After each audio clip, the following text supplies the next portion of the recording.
Hello, this is Steve, your YouTube English teacher, and it's the video you've all been waiting for. It's our Use of English from B1 to C2 series video about Use of English Part 4, the most difficult part of the exam.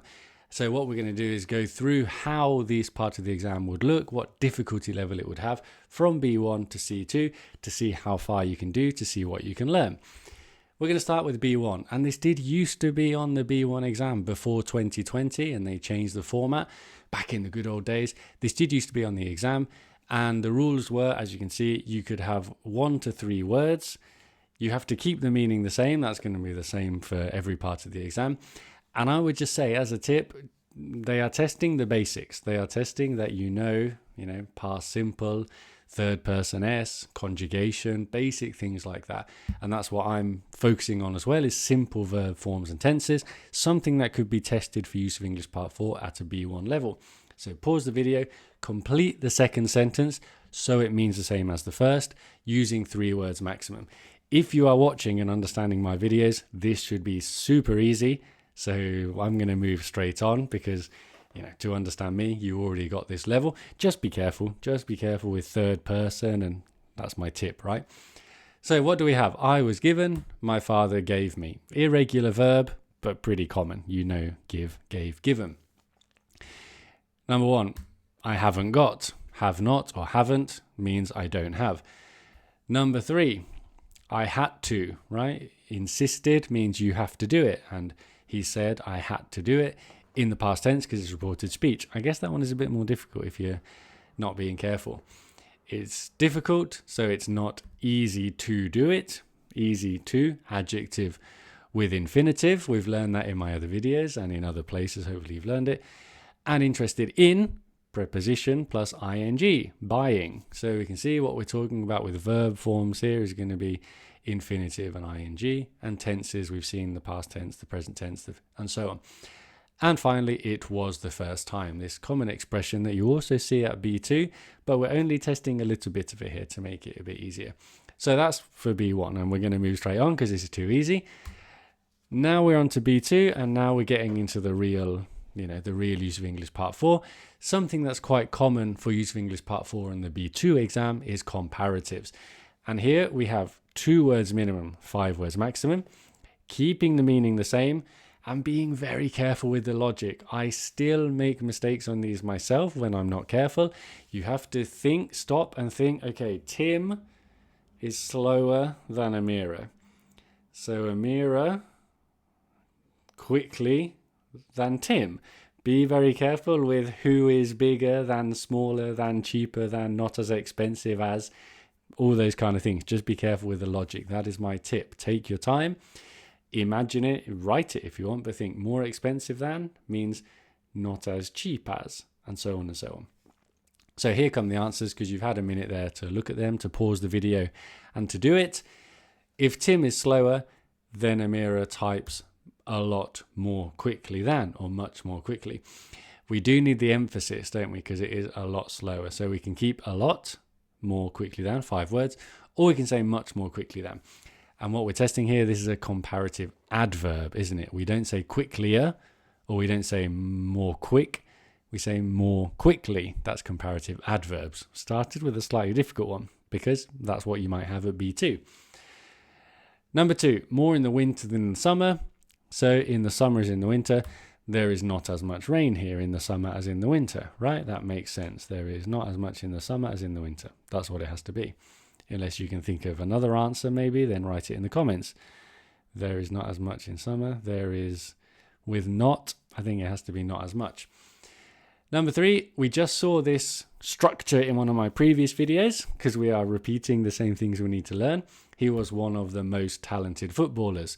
We're imagining all of the talented footballers, your Maradonas, your George Bests, and Pele is one of the most of these talented footballers. Number 4, if this is the cheapest, then you would say it's the least expensive of all the ones I found. Of there, keep your whole sentence making sense. So we have to have the least expensive of all the ones I found. And the final one, we finished on a positive note. This one's a bit easier, isn't it? Not as easy, more difficult than. Very good. the line in these answers, in case anyone's new to Use of English Part 4, then go and watch all of my many other videos on this difficult part of the exam. The line is dividing 1 point here, 1 point here. And if you get them both right, 2 points. Well done. Right, let's move on to C1 so we can get a bit more serious here. And it had to be gerund infinitive, didn't it? I have a whole video dedicated to this.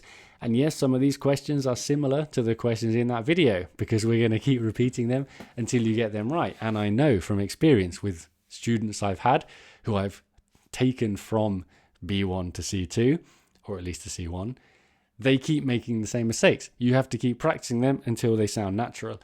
So we're testing when do we use the gerund, when do we use the infinitive in English. In terms of tips, 3 to 6 words now, keeping the meaning the same. And technique, well, you can try and play with the phrase a bit.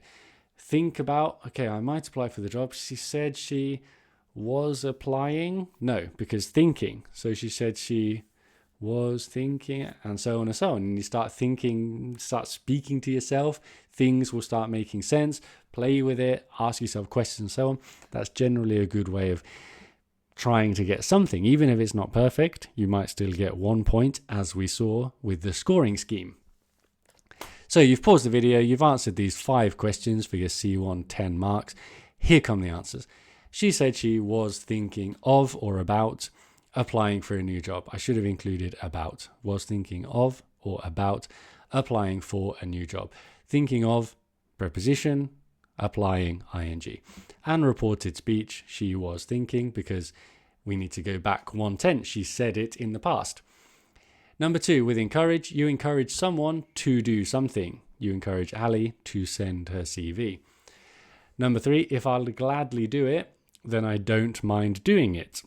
Don't mind doing, ing. Mind is with the gerund. I don't mind, or I wouldn't mind, giving you a lift. Lift is used with give. You give someone a lift.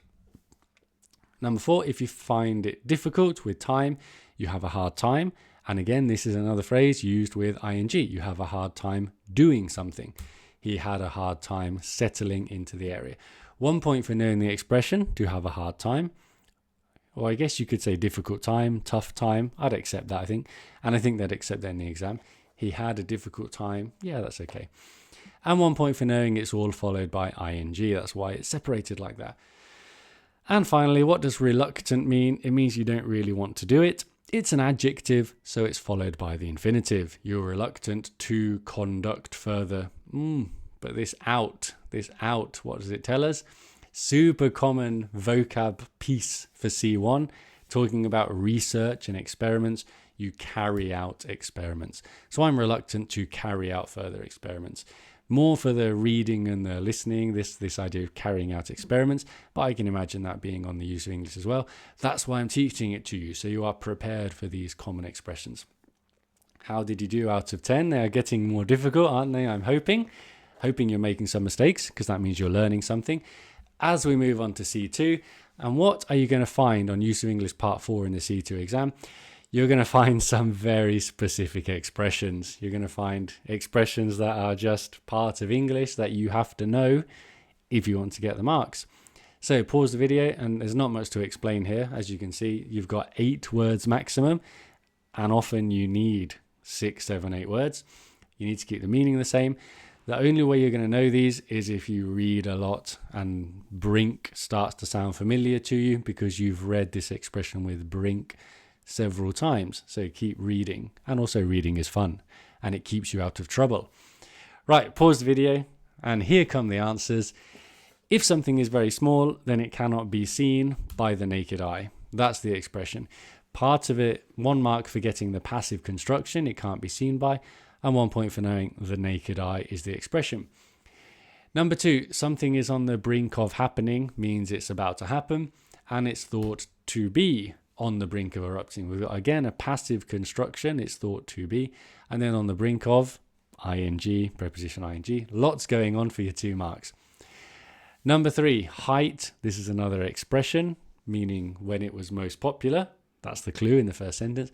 At the height of its popularity, more than 50 million Americans watched.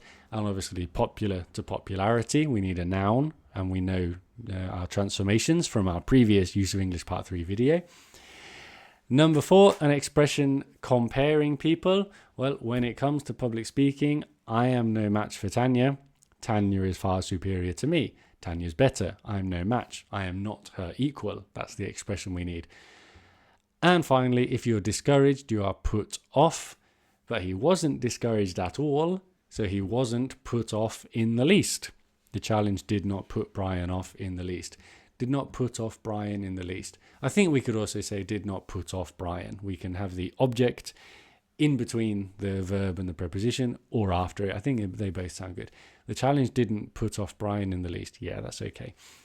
So as you can see, hopefully they are a bit more difficult. And hey, you're a curious English learner. You've seen some nice expressions and you've thought, one day I'm going to do that C2 exam as well. Of course, you don't need to get 100%, do you? If you can have a guess and get a few points here and do well on the other parts, we can still say you've got a C2 level. Right, finally, we have arrived at my beautiful final screen, final boss. We have got 8 sentences going from B1 in orange to B2 to C1 to C2 with our use of English Part 4 questions, following the format that we have been looking at in the rest of this video.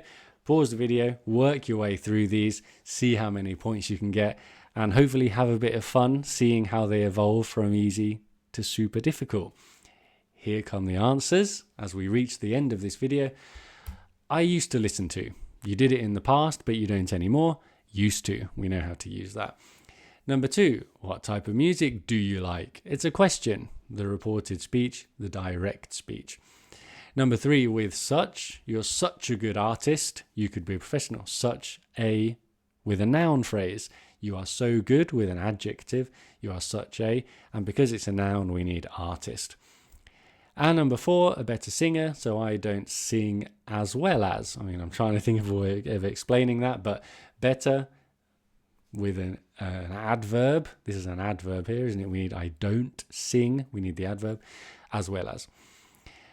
Number 5, back to our ing and infinitive. You managed to do something. And in this case, you managed to figure out, work out, find out the answer. We need a phrasal verb that means calculate. And you have a few options. Now I think about it. Maybe there are more options, but I thought of those 3 when I was writing this question. And number 6, likely is going to be an adjective, isn't it? So it's going to be followed by the infinitive. She's not likely to run out of time. I guess we could say, well, we can't change the word, so but you could also say unlikely. In English, you could say that. For this question, no, we have to keep the word the same. We could also say may, will, likely not run out of time. That's another possibility, but slightly more, I guess more natural, but that's the easy way of doing it, the grammatical way of doing it like that. As we move on to number 7, if you got these, hats off. Again, stop watching my videos, go and do the exam because you're ready. Through no fault of my own, I found myself alone and penniless. It's not your fault, then it's through no fault of your own. And with myself, the only expression that fits there is to find yourself in that situation. And number 8, a word that means presumably, a phrase that means presumably is I take it. So you get 1 point for writing it on your C2 exam. And if you're still interested, you haven't lost interest. Noun. There we go. There's our final screen, our final activity for our Use of English Part 4. I hope you enjoyed it and learned something about Use of English Part 4 from B1 to C2. Goodbye.